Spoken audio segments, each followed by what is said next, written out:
dear friends, colleagues, dear participants from near and afar.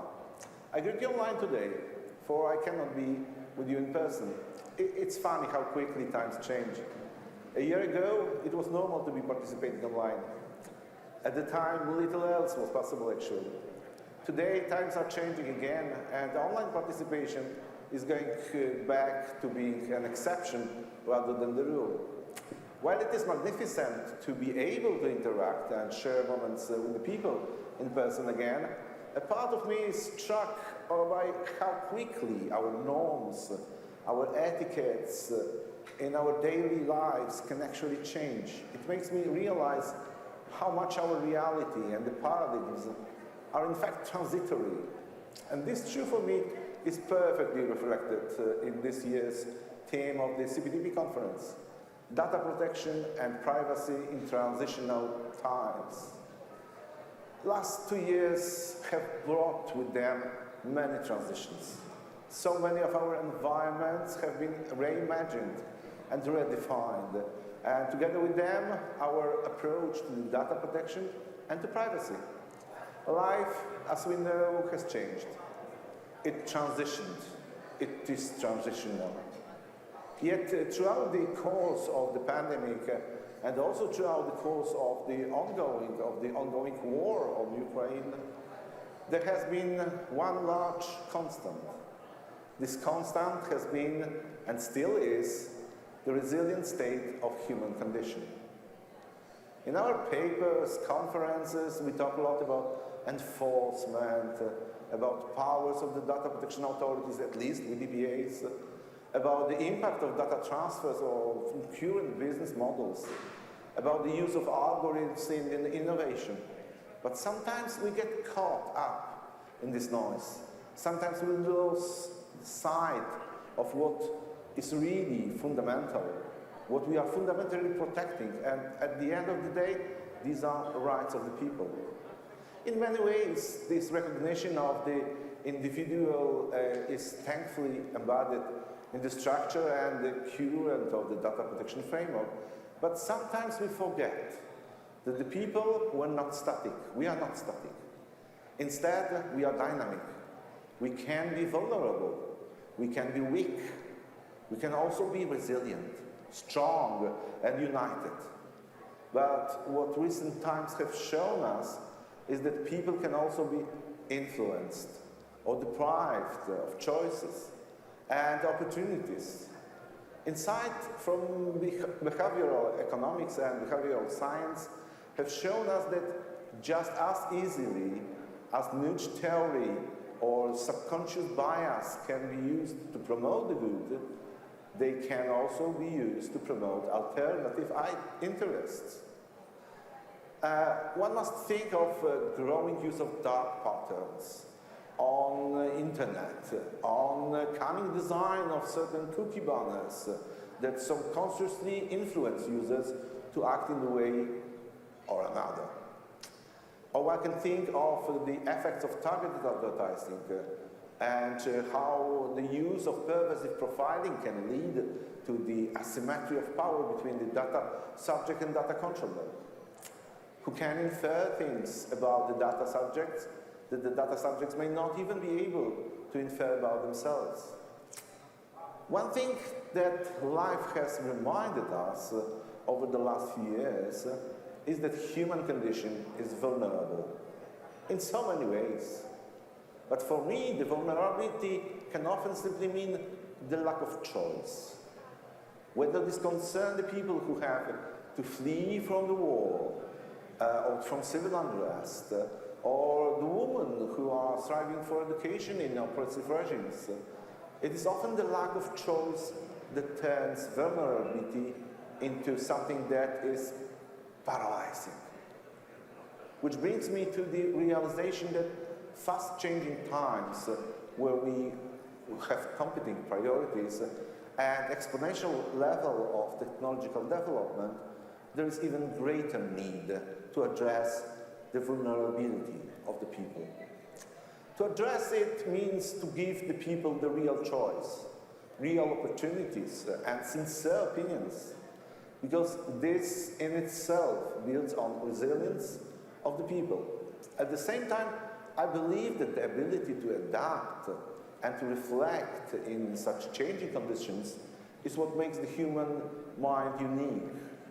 Some have said that the human mind is nothing but the form of computation and the information processing system that can be replicated by the machine. Well, indeed, such was the reasoning of Alan Turing, who argued that any symbolic algorithm executed by the human can be replicated by the what we call at the moment Turing machine. Venus cybernetics also attempts to explain systematic functioning of the brain. But I believe that the cognition and consciousness that humans have is anyway unique. Many philosophers actually made great cases for why the computers will never achieve such consciousness and cognition. Well, of course, there might be some day where we are confronted with this super intelligent AI whose intellect exceeds our ability to cognitively perform in all the domains. And then we might philosophically analyze whether such an AI would have the same vulnerability or resilience that humans have, or whether such AI would at all be moral. But I think these days are still to come. Amidst all of the technological innovation, humankind is still unique. It contains in it something that is not replicable in no machinery, no AI, a consciousness otherwise unfound. And it is the consciousness that I draw you focus to today. Because when we speak about data protection, we speak about protecting the data, but also the people, or rather the people whose vulnerabilities and the ebbs and flows are in so many non-replicable ways constructed. And I think we have a duty to ensure that people are provided with the choices during the moments of vulnerability, and that our societies are structured in the way that protect the most vulnerable in the times when they cannot perform, where they cannot protect themselves. Privacy is resilient, is in the resilient state of human condition means providing people with the choices and opportunities about their own information. Well, I believe it's our moral duty during such transitional times to maintain sight of the human-centric approach to the fundamental rights. And this means also the ways in which we give effect to their enforcement. I'm saying these words to you on the 4th anniversary of the GDPR, the landmark piece of legislation, which was crafted with the one main objective: to ensure real, consistent, and effective implementation of the fundamental right to data protection and to privacy. This task has not yet been completed. The choices the data protection is meant to give to the people are still too often made elsewhere. We owe it to each other to have this kind of choices. Data protection authorities, in particular, have a critical role to play, because through choice we can turn vulnerability into resilience. And we need the resilience in ourselves in order to build the resilience in communities. Thank you very much. I'm happy to be with you at this conference, and I'm happy to present the position of the EDPS. But this is all possible only because of the incredible work of Paul, Bianca, Dara, and all the people who organized CPDP despite the problems that we had in January and made it such a great conference now in May. Thank you very much.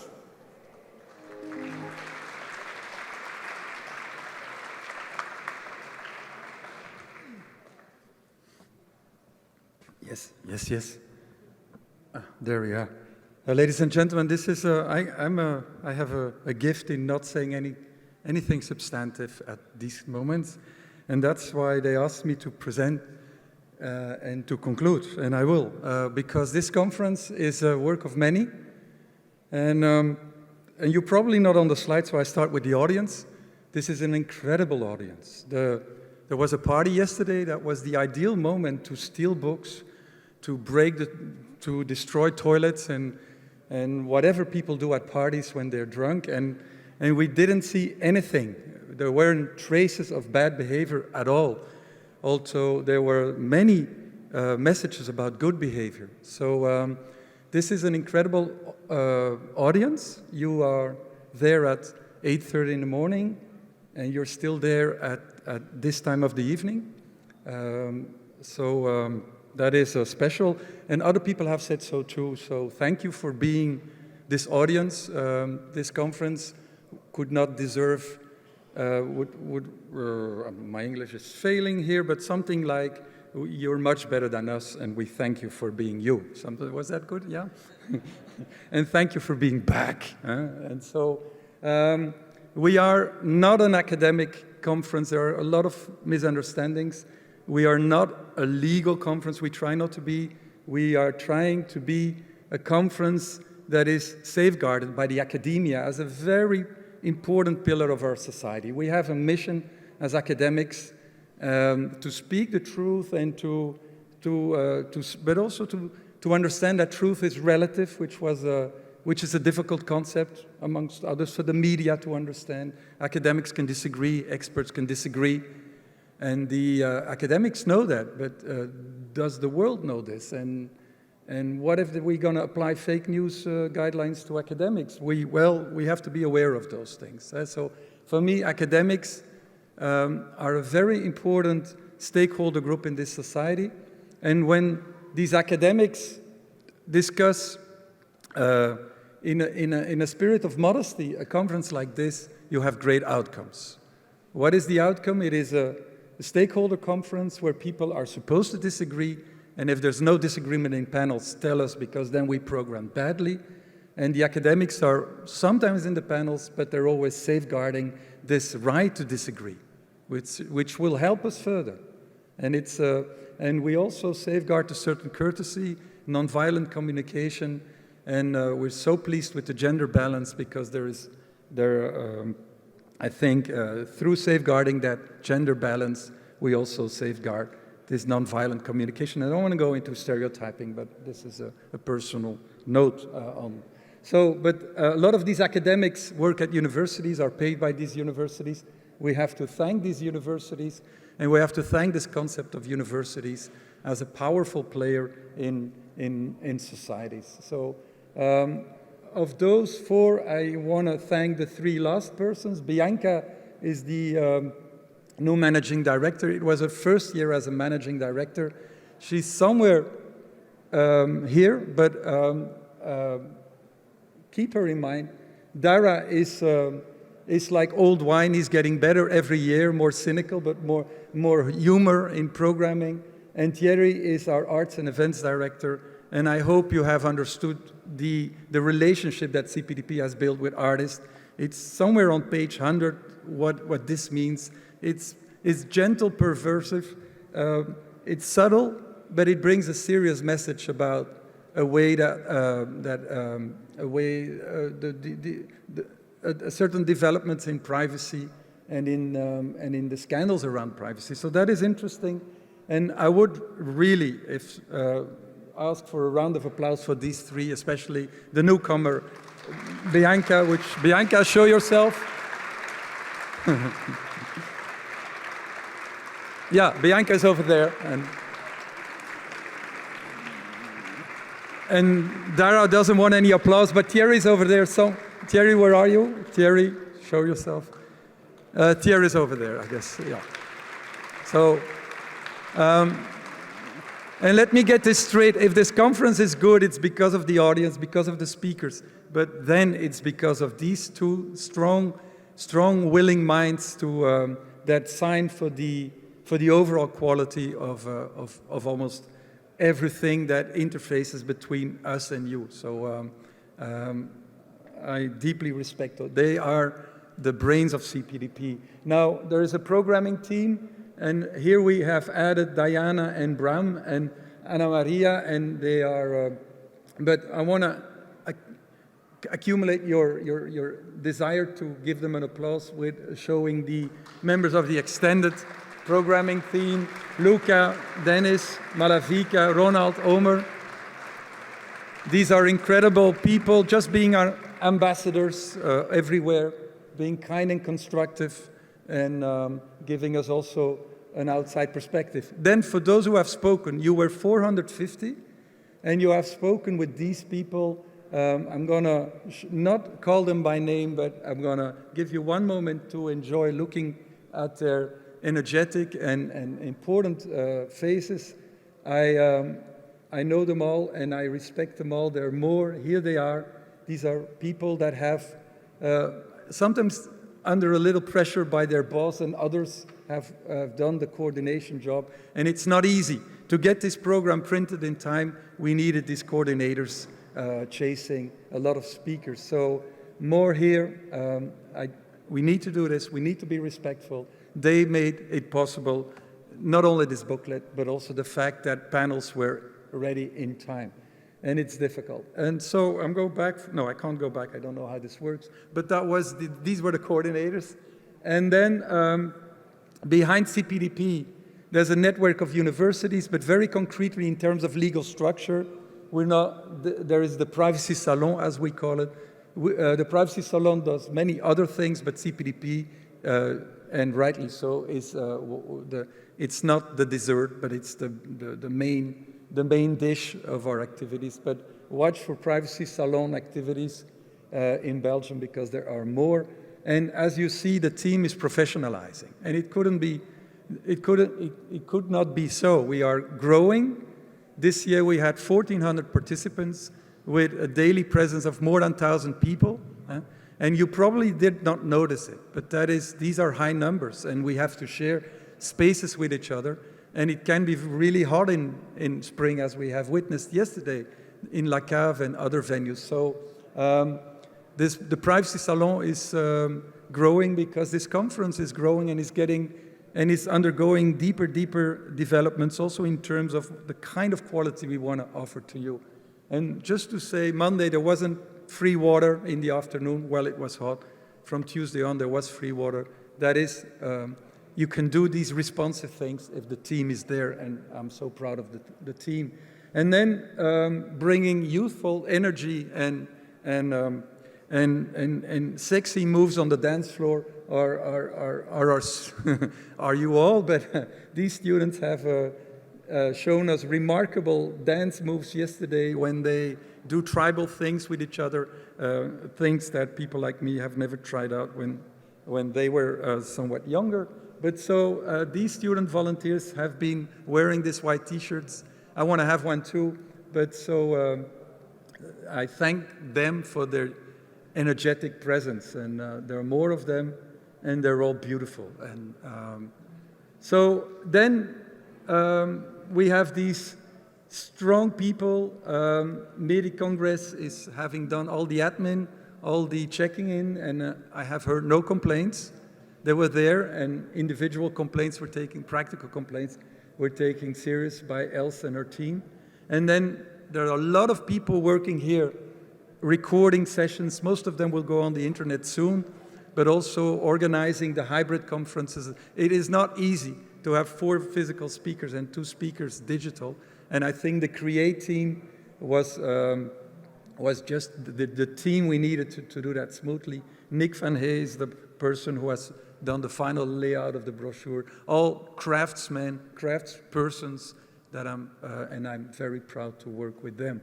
And then very important for me is the scientific committee. These conferences are shaky. There are discussions on privacy with stakeholders that are positioned differently. We have to navigate between pragmatism, we want it to be high quality, and idealism. We have to navigate between a role as a platform for and as persons with our own views.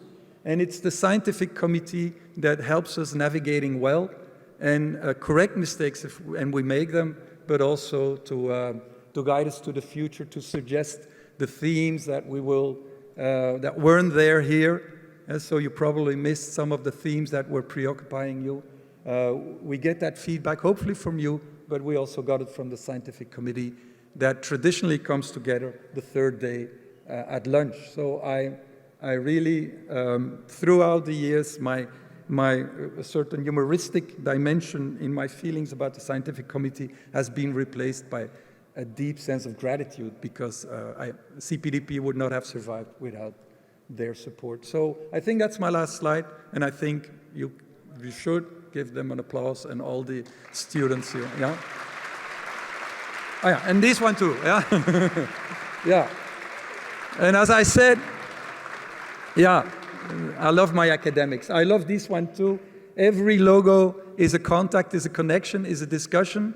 We're Brussels-based, and we have a natural advantage in bringing you, with the presence of so many stakeholders in Brussels, an agenda that is forward-looking, but still all these stakeholders, in one way or another, they have to get through these doors, they have to sit on these benches, and they do, and they behave well, and the discussions are not tame. There's a lot going on in these panels, big discussions about little problems, Dara said, but also sometimes big discussions about bigger problems.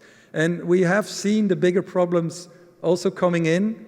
There's a war going, we had a pandemic, and there is a sense that the world might not going towards more equality in a substantive sense. So all these themes have been on the table, discussed through the lens of data protection. And a highlight for me was the panel on beer and data protection on Monday evening, showing that there is no limit to the creativity of this community of privacy and data protection lawyers. You all have a lot other hats on, and you, like Mark, the in memoriam person that played trumpet. There's a lot of creativity here, and that translates into an open mind towards funny panels with a serious note like the beer panel that really is boundary setting for when it comes to what would I do on a Monday evening at 9 o'clock at night. So, and this was it. We don't have a date for next year. We will have a date next week, all right? We have a lot of Brussels stakeholders to consult about this. Everybody has strong opinions about that, and I would gently beg you that if the date is not the one of your liking, to postpone severe judgments. There are a lot of constraints, and what matters for us is not only the well-being or the pleasure of being outside, but also being there with the whole Brussels-based community and, of course, the substance. Yeah? So we can't give you a date, but I hope you will come back. Thank you very much for being here.